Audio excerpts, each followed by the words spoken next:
Alhamdulillahi Rabbil Alamin. Wassalatu wassalamu ala asyrafil anbiya'i wal mursalin wa ala alihi wa sahbihi ajma'in. Subhanaka la ilma lana illa ma 'allamtana innaka antal alimul hakim. La hawla wa la quwwata illa billahil aliyyil azim. Rabbi shrah li sadri wa yassir li amri wahlul 'uqdatam min lisani yafqahu qawli. اللهم افتح علينا بفتوح العارفين بك اللهم اجعلنا من الذين يستمعون القول فيتبعون احسنه اللهم علمنا مما جهلنا وانفعنا بما علمتنا وزدنا علما نافعا يا رب العالمين. قال شيخ المصنف رحمه الله تعالى ونفعنا به وبعلومه في الدارين. Kita di muka surat 27 kata musannif rahimahullah taala muhimmatun, itu artinya ini suatu perkara yang penting diketahui, iaitu perkataan kalam. Di dalam bahasa Arab itu ada 4 maknanya. Yang pertamanya kalam dengan makna perkata, iaitu kena kepada sifat kalam yang bukan huruf dan bukan suara, yang ada ia di zat Allah Ta'ala pada sedia kala. Dan dengan ada kalam ini dikatakan Tuhan tidak bisu walaupun dia tidak berkata-kata. Dan kalam yang pertama ini dinamakan dalam bahasa Arab kalam ismi. Maka kalam inilah yang dibicarakan pada sifat yang ke-13, yang wajib atas tiap-tiap mukallaf mengetahui akan dia. Yang keduanya kalam nafsani. Ya hadirin sekalian, pertama sekali syukur terima kasih kita kepada Allah Taala. Syukur kita nikmat hidup masih diberi. Syukur banyak-banyak Allah Taala jadikan kita Islam. Lebih-lebih lagi syukur kita Allah Taala jadikan kita Islam yang dalam masa yang sama dijadikan hati sanubari kita boleh mengia, membenarkan, menerima, menyetujui semua ajaran yang dibawa datang oleh Nabi kita Muhammad sallallahu alaihi wasallam. Dalam pada itu bahkan lebih lagi syukur kita dijadikan kita boleh taat, patuh perintah dia, meninggalkan larangannya. Semua itu adalah nikmat besar dari sekalian Allah Taala beri ke kita, nikmat hidup, nikmat Islam, nikmat boleh membenarkan di hati, itulah dikatakan iman, kebolehan taat, patuh ikut perintah dia, tinggalkan larangannya, itulah dikatakan taqwa. Boleh jadi Islam, iman, taqwa ni nikmat besar Allah Ta'ala beri, yang tak ramai orang keliling kita yang dapat nikmat itu. Syukur banyak-banyak Allah Ta'ala beri nikmat itu ke kita. Syukur juga sihat, lapang masa diberi. Syukur hidayat, taufik dianugerah ke kita. Dengan itu ada kekuatan pada kita dapat kita hadir untuk solat maghrib berjemaah di masjid ini. Dan insya-Allah dengan segala limpah kurniaan tersebut itu juga kita manfaatkan pertemuan kita malam ini meneruskan bacaan kitab daripada kitab Misbah Munir, insya-Allah. Kita dalam masjid ni ada peluang mendapatkan iktikaf ke kita. Kalau tak niat lagi, main niat sama-sama, kerana iktikaf dalam ibadah tak sah melainkan dengan niat. Kalau tak niat lagi, lafaz niatnya, mari kita niat sama-sama, sahaja aku iktikaf dalam masjid ni kerana Allah Taala. Kata musannif rahimahullah taala muhimmatun, ay hadhihi muhimmatun. Ini satu perkara yang penting. Jadi ada sekalian, nisbah apa kita nak bicara ni, kita masih bicara bab kalam. Dengan apa dah bicara dulu, bab i'tiqadnya kita wajib i'tiqad, mestilah Allah Taala sempurna. Dan antara kesempurnaan dia yang kita dah bicara dulu, yang lepas yang terdekat adalah bab kalam. Kita pun berkata-kata, takkan Allah Taala bisu. Satu. Kira mudah juga kita dah belajar dulu yang kata Quran ialah kalamullah. Bila itu kalamullah, takkanlah Allah Ta'ala bisu sedangkan dia turunkan kalam dia. Kedah-kedah mudah yang kita boleh faham berdalil. Kalau tak tengok Quran pun boleh kita yakinkan bahawasanya memang sabit pada Allah Ta'ala kalam. Apatah lagi macam mana juga kita belajar dulu, Quran mensabitkan bahawasanya memang Allah Ta'ala dia berkata-kata. Antaranya wa kallamallahu Musa iz kallamahu rabbuhu. Ada beberapa tempat dalam Quran yang Allah Ta'ala sendiri menceritakan bahawasanya memang benar sungguh Allah memang sebetul-betulnya, memang sebenar-benarnya dia telah berkata-kata dengan Nabi Musa. Jadi bila kata Allah yang mengukurkan bahawasanya memang sebenar-benarnya Allah telah berkata-kata dengan Nabi Musa, maksudnya mestilah ada pada dia sifat kata. Begitu juga kita dah belajar dulu sifat kalam yang pada Allah Ta'ala ni mestilah bukan macam mana kalam yang ada pada kita. Kita pun berkata-kata, ke Allah pun ada sifat kata-kata, tapi tak boleh sama sekali kita memahamkan kata-kata Allah Ta'ala itu macam mana sifat berkatanya kita bercakap, berkata dengan ada alat dengan ada huruf, ada suara. Mustahil pada Allah Ta'ala ada penyamaan dengan kita dari sudut penghuraian apakah sifat kalam itu. Satu antara yang kita dah bicara lepas, mustahil Allah Ta'ala berkata-kata dengan huruf, dengan suara, dengan dulu, dengan kemudian dan seumpamanya. Yang kaedah besarnya ialah mestilah Allah Ta'ala berkata-kata yang mukhalafah lil hawadis, yang bukan berkata-kata macam mana baharu berkata-kata, macam mana dia melihat, kita melihat, tapi mustahil melihat Allah Ta'ala macam mana melihat baharu, yang melihat kita dengan menggunakan mata, dengan ada anak mata, ada biji mata, ada kelopak mata, dengan peranan cahaya, ada objek, barulah kita ada keupayaan melihat. Allah SWT memang dia melihat, tapi takkan melihat dia macam mana melihat kita. Jadi macam itulah kaedah yang kita dah belajar lepas dalam bab sama, basar, kalam, yang kata Allah Ta'ala mesti mukhalafah lil hawadis. Dari segi huraian macam mana sifat kalam dia, antaranya tu yang besar kita bicara dalam bab ni ialah mustahil Allah Ta'ala dia berkata-kata dengan huruf bersuara, kerana huruf suara adalah keadaan makhluk. Itu adalah keadaan Allah Ta'ala jadikan ke kita. Mustahil Allah Ta'ala sama dengan kita. Subhanallah, ayat besarnya yang kita buat dalil dulu, kita dah bincang, adalah laisa kamitslihi syai' wa lam yakul lahu kufuwan ahad. Baik, macam mana pun apa yang kita nak baca ni sebab bahas masih lagi bab kalam, dan awal-awal lagi dia dah bagi satu perkara yang kita kena ambil perhatian sikit, yang tajuknya kata dia muhimmatun. Ai hadhihi muhimmatun. Terjemah sekali lalu muhimmah ni apa? Ini satu perkara yang penting. Dan bahasa Arab pula ahamma yuhimmu ihmaman fahuwa muhimmun muhimmani muhimmuna muhimmatun. Maksudnya kalau bahasa Arab dia ahamma, benda ni sangat penting. Sangat penting. Dan penting ni pasal apa? Pasal dia nak bicara nanti. InsyaAllah kita dan bicaranya. Bicara tentang mana? Tentang kata Allah Ta'ala sifat kalam. Jadi Quran yang kita baca ni ialah kalam dia. Yang kita duk intikad Allah Ta'ala ni berkata-kata bukan dengan huruf suara. Sedangkan yang kita baca ada huruf suara. Macam mana tu nak selesaikan komplikasi antara pahaman yang kita duk baca ni huruf suara, yang kata Allah Ta'ala ni dia berkata-kata dengan tak huruf suara, sedangkan kita baca Quran ke ada huruf ada suara. Macam mana tu? Kalau ikut benda tu bukan payah mana. Tapi mai tak mengaji, tak belajar, tak faham, memang tak faham. Pasal mana boleh faham melainkan dengan belajar. Baik. Jadi yang ni yang perkara penting yang dia nak sebut, nak bicara ke kita. Kata dia ini suatu perkara yang penting. Baik. Penting apa? Penting untuk diketahui. Baik, apa dia perkara penting itu? Jadi ada 4 perkara yang nak sentuh sini dengan istilah. Iaitu kata dia pertamanya adalah perkataan kalam itu. Jadi kalam kita sebut kalam Allah Ta'ala antara sifat dia, kalau atas angka kita sebut ni 13. Sifatnya sifat kalam. Jadi kita nak bicara ni kalam. Kata dia perkataan kalam ni dalam bahasa Arab ada 4 makna. Dia sebut 4 makna pun 4 makna mengikut kaedah bahas kaedah ilmu tauhid. Kalau tengok ilmu lain lagi lah ada bercambah lagi makna kalam yang ada. Kalau kita belajar nahu ada kalam dia.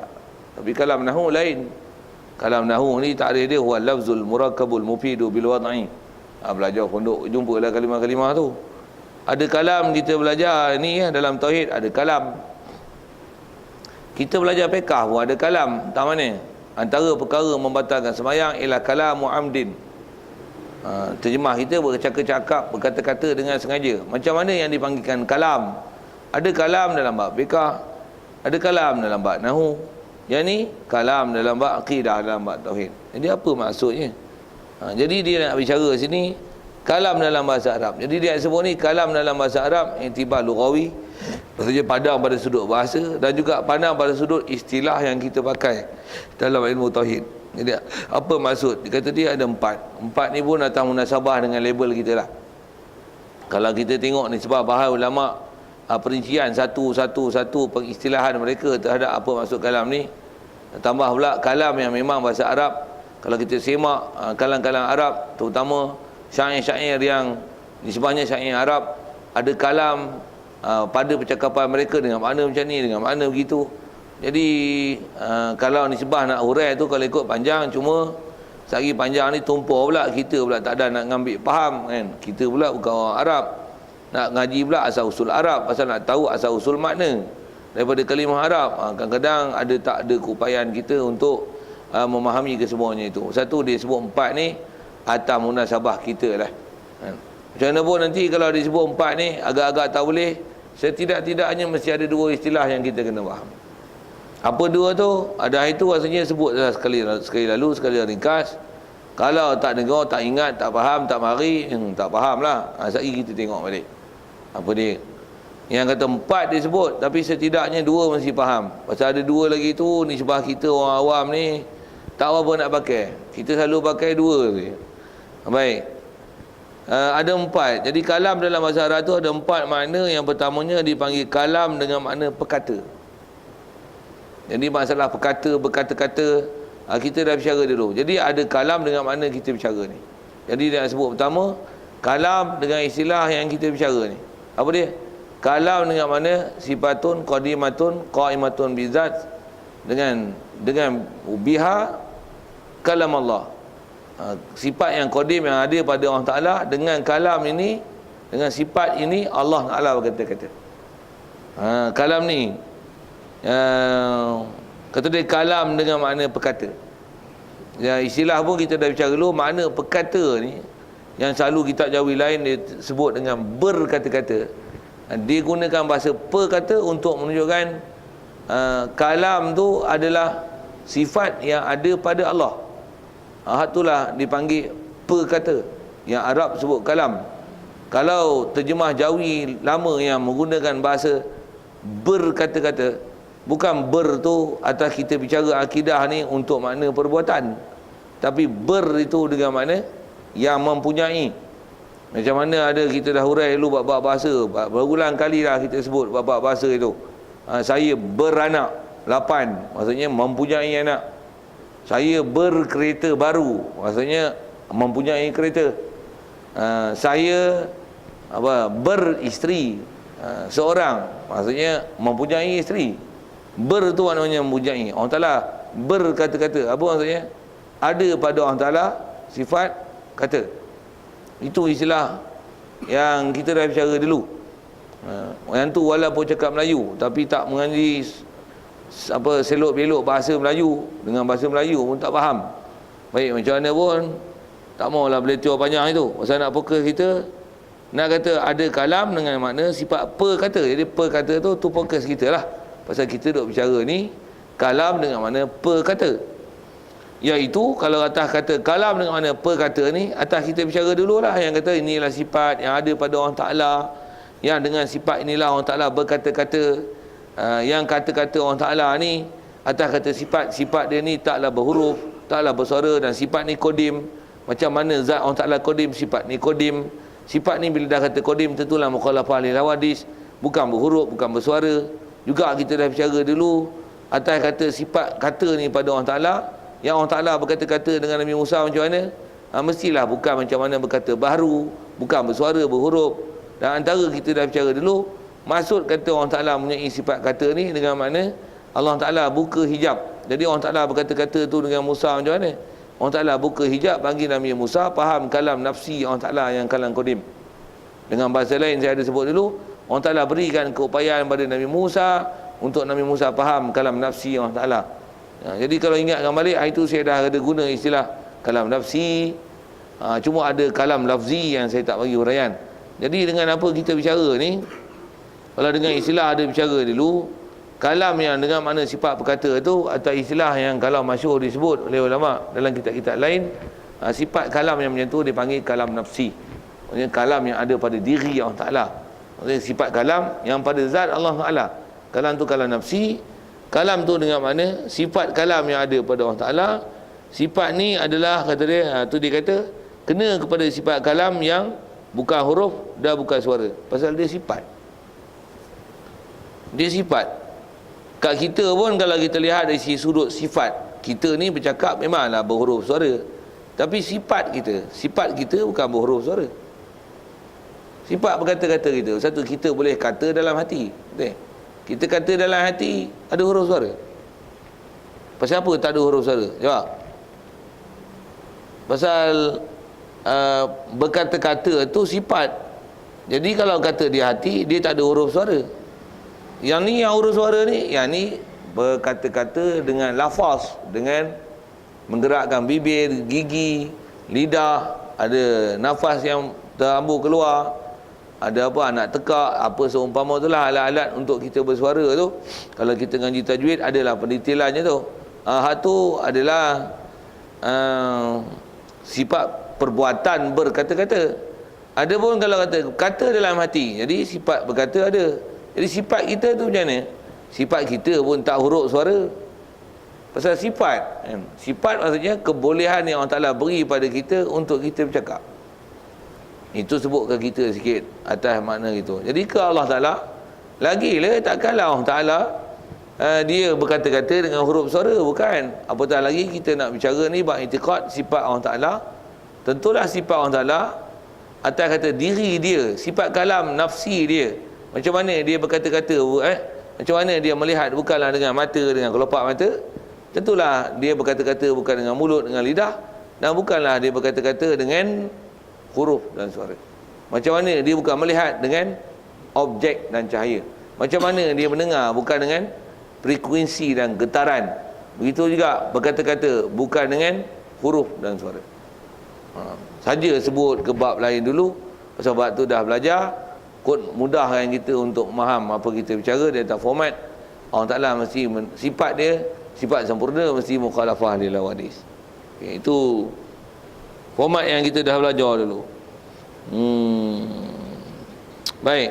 Jadi kalau itu kalam yang macam ni adalah kalam sifat berkata yang kena pada sifat kalam Allah Ta'ala, yang bukan huruf, bukan suara, yang ada sifat kalam ini di zat Allah Ta'ala, dan ada ni pada sedia kala. Apa maksud sedia kala? Juga dah belajar dulu dengan makna kidam sedia. Apa maksud kidam sedia? Dengan makna Allah memang dia ada, sedia ada, tentu ada. Macam mana zat dia tentu ada, sedia ada, mesti ada. Macam itulah segala sifat kesempurnaan dia ialah mesti ada, tentu ada, sedia ada. Pasal Allah kidam dan segala sifat kesempurnaan dia adalah kidam. Allah sifat dia bukan dia yang buat, sifat dia bagi dia sempurna, subhanallah. Bahkan memang dia sepatutnya sempurna. Mana boleh dia tak sempurna? Satu, bahasanya dia sempurna, dia bersifat kalam, azali lagi, sedia kala lagi. Jadi sedia kala pun dah bicara dulu dalam bab kidam. Sedia kala maksudnya apa? Memang Allah Ta'ala sedia, tentu sedia. Tentu sedia, bukan ada daripada tak ada, tapi ada dia yang memang sedia ada. Okey.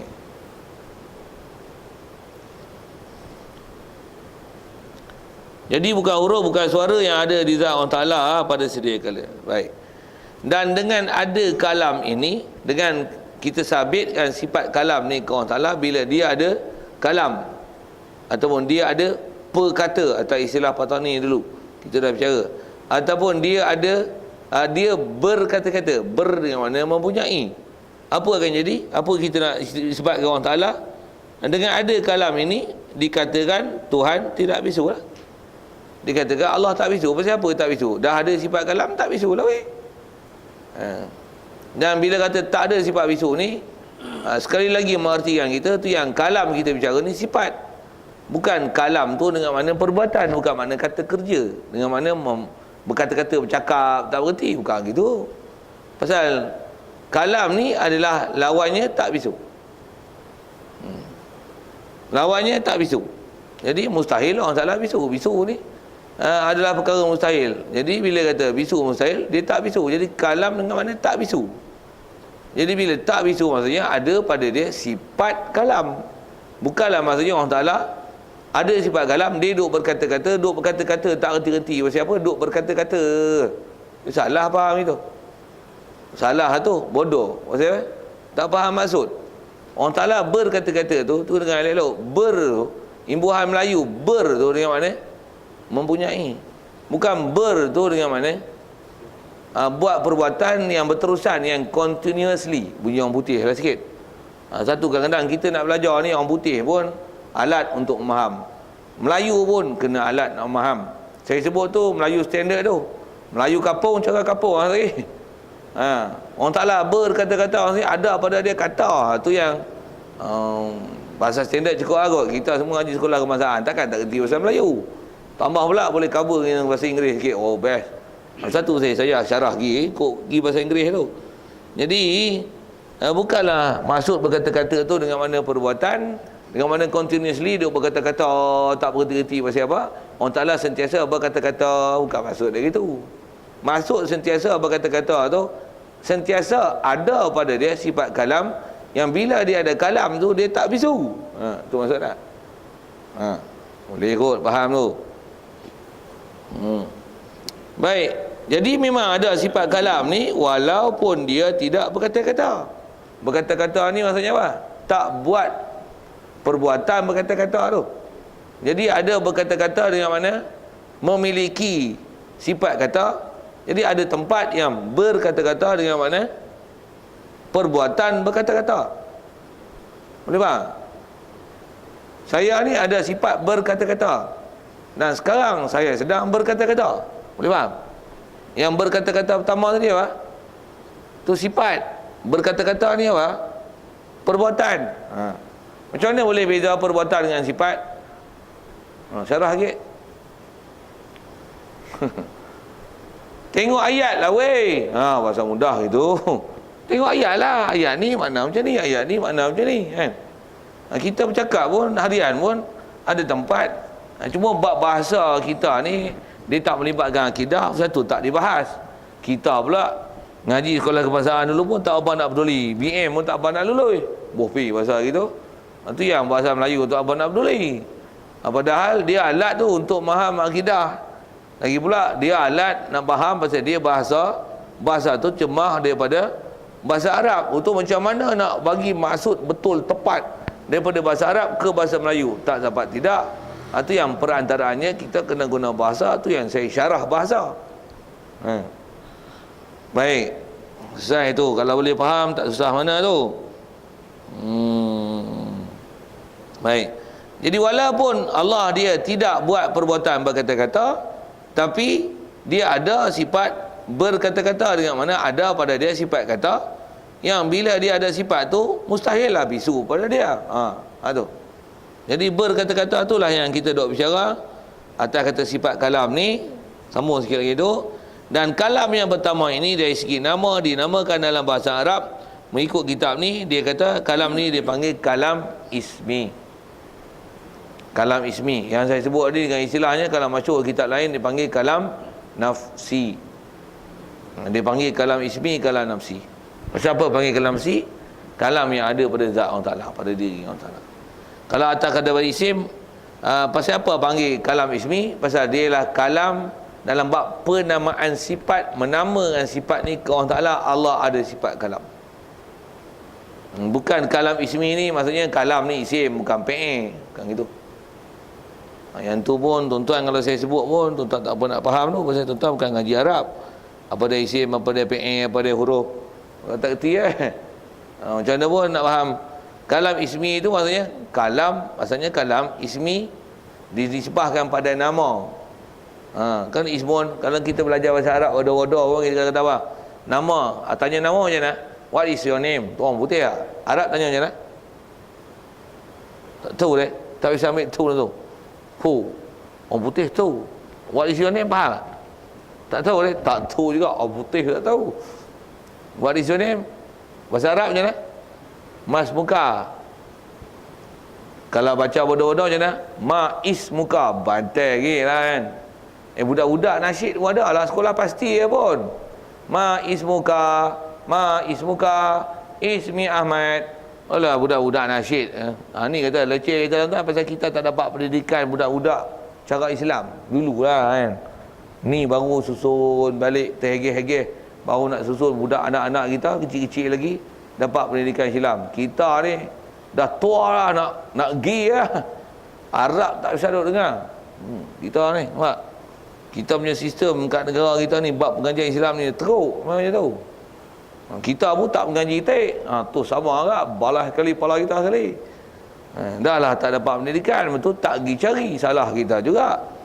Salah tak mana? Salah kita tak pergi cari. Pasal kita ni nisbah, kalau tak dihantar ke sekolah dulu, pasal nisbah zaman kecil-kecil, dia istilahnya zaman tarbiyah. Itu tanggungjawab mak bapak.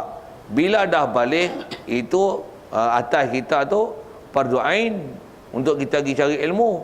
Walaupun dulu kita tak pernah hantar di sekolah-sekolah dapat tarbiyah Islam, wajib kita pergi cari ilmu pengetahuan tentang Islam, dan wajib pergi cari tutup guru, mana-mana guru yang boleh tarbiyah kita cara Islam. Wajib dah, hukum dah.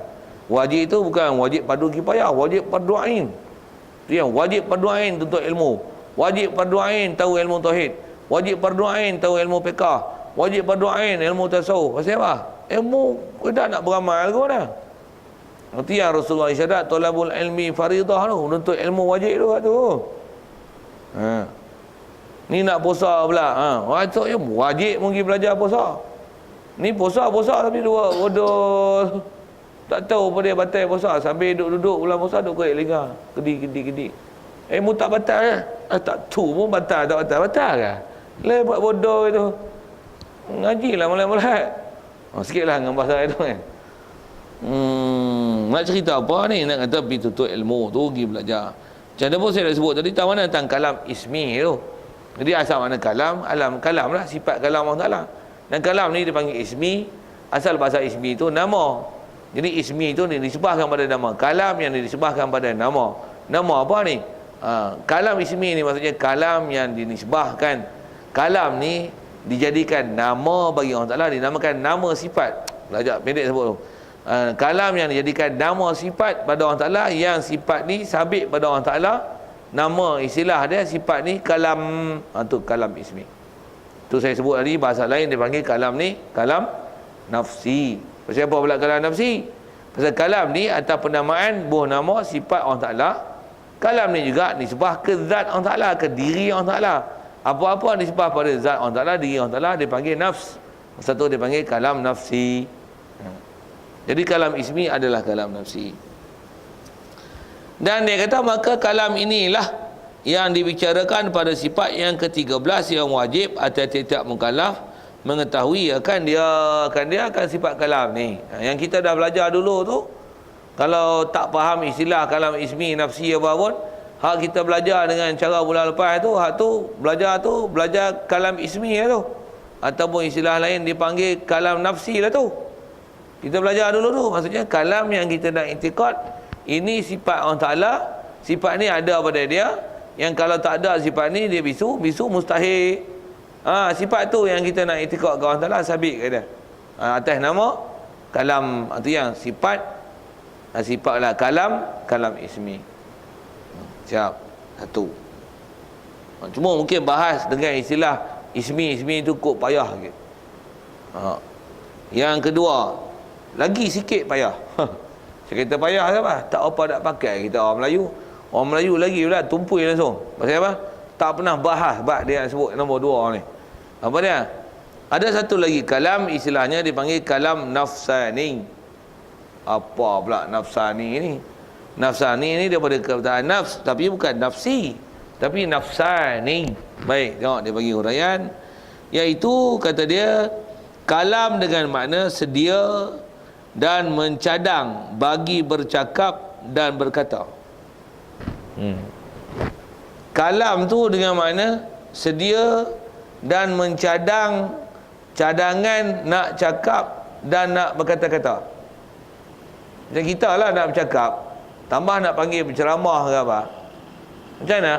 Kadang-kadang apa benda kita nak cakap tu kita dah simpan dalam hati. Buh pi dengan bahasa kita dulu. Apa yang kita cadang nak cakap, dan kita memang ada kebolehan cakap. Kebolehan kita nak cakap tu panggil sifat kalam. Atas kita sebutkan kita dulu ni. Apa yang kecadang kita nak cakap, tu dipanggil kalam nafsani. Katalah esok ada mesyuarat BIBG sekolah nak bincang tentang nak menyambut puasa, apa aktiviti nak dibuat di bulan puasa esok di sekolah. Katalah itu Jadi kita ni mengurusi apa aku nak cakap esok pembukaan majlis. Duk fikir sial gini. Itu dia panggil apa? Itu kalam nafsani. Maksudnya kalam yang memang ada pada diri, tapi bukan kalam nak sabit sifat kalam, tapi kalam iktibar dengan benda tu akan diucap, akan disebut. Kalau disebah kat kita akan dilafazkan. Pada Allah Ta'ala pun nisbah sifat ni ada, kalam ni ada.